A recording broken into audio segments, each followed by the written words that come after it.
Welcome to the Tech Egg. Don't get scrambled. Enjoy the video.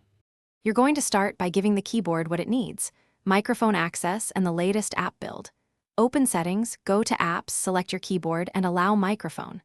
Once done, update the keyboard and the system, then restart the device so permissions stick. Next, open the keyboard app settings, choose voice typing or dictation, and set your input language.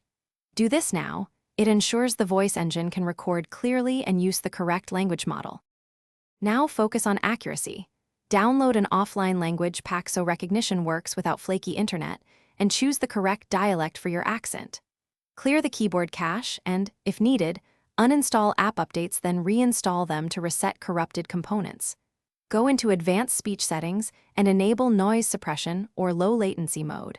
Make sure the speech model matches conversational or dictation depending on your needs.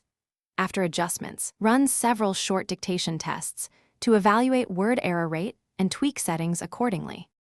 Finish by testing voice typing across messages, notes, and search so you see real-world performance.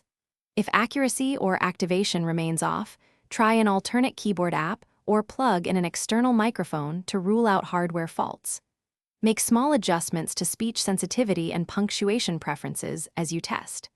If nothing helps, back up your data and consider a factory reset only as a last resort. Quick troubleshooting tip: if voice input fails intermittently, toggle airplane mode on and off to reset network voice services. Thanks for watching. Consider subscribing if I helped unscramble your problems.